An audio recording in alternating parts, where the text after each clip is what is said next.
All right, so first off, I'd like to say all praise to Yahweh in the name of his son, Yahweh Shai, in the name of the Holy Spirit. Double honors to my elders, apostles, and the bishops of Great Millstone, otherwise known as GMS for short, but also known as the prophets of doom. These are where I have learned this truth and where I am still learning this truth.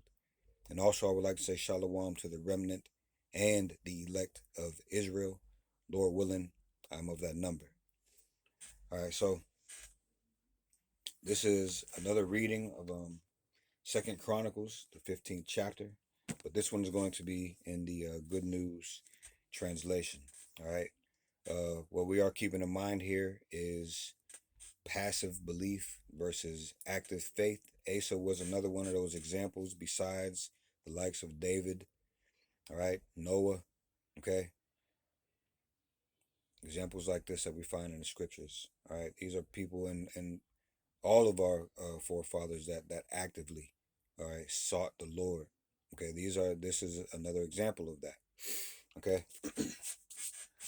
Again, I've said this in the other two videos. I think that Lord willing, tomorrow we'll be going into the breakdown of this chapter, and we'll start speaking about passive belief versus active belief and how that applies or should apply, all right, to us today that are still captive here in this land, Babylon the Great, America. All right.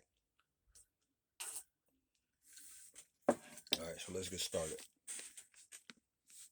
Second Chronicles, 15th chapter. The heading in this book is Asa's reforms. All right. So verse 1, it says, "The spirit of Yahweh Bashem Yahushai came upon Azariah, son of Oded, and he went to meet King Asa. He called out, 'Listen to me, King Asa, and all you people of Judah and Benjamin. The Lord is with you as long as you are with him. If you look for him, he will let you find him. But if you turn away, he will abandon you. For a long time Israel lived without the true power, Yahweh Baal Shem Yahushai, without priests to teach them, and without a law. But when trouble came, they turned to the Lord, the power of Israel. They searched for him and found him. In those days, no one could come and go in safety, because there was trouble and disorder in every land. One nation oppressed another nation, and one city oppressed another city. Because Yahweh Baal Shem Yahushai was bringing trouble and distress on them. But you must be strong and not be discouraged. The work that you do will be rewarded." When Asa heard the prophecy that Azariah, son of Oded, had spoken, he was encouraged. He did away with all the idols in the land of Judah and Benjamin, and all the idols in the cities he had captured in the hill country of Ephraim. He also repaired the altar of the Lord that stood in the temple courtyard. Many people had come over to Asa's side from Ephraim, Manasseh, and Simeon, and were living in his kingdom, because they had seen that Yahweh Baal Shem Yahushai was with him. Asa summoned all of them and the people of Judah and Benjamin. They assembled in Jerusalem in the 3rd month of the 15th year that Asa was king.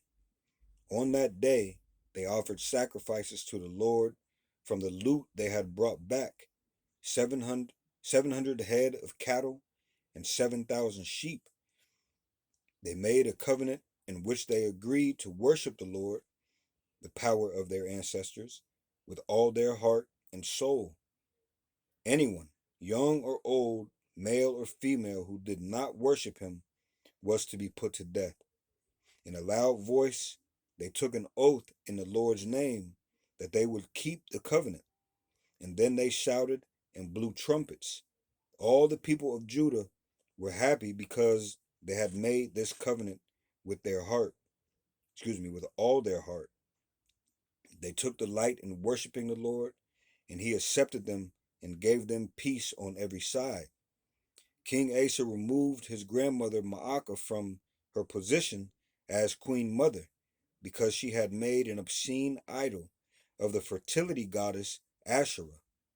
Asa cut down the idol, chopped it up, and burned it to pieces in Kidron Valley. Even though Asa did not destroy all the pagan places of worship in the land, he remained faithful to the Lord all his life. He placed in the temple all the objects his father Abijah had dedicated to Yahweh and Yahushai, as well as the gold and silver objects that he himself dedicated. There was no more war until the 35th year of his reign. All right. So again, I hope that reading came through clear. And with that, I want to say all praise to Yahweh, in the name of his son, Yahushai, in the name of the Holy Spirit. All right, double honor to my elders, apostles, and the bishops of Great Millstone, otherwise known as GMS for short, but also known as the Prophets of Doom. These are where I have learned this truth and where I am still learning this truth. And also, I'd like to say shalom to the remnant and the elect of Israel. Lord willing, I'm of that number. And Lord willing, we'll see you in the next video. Shalom.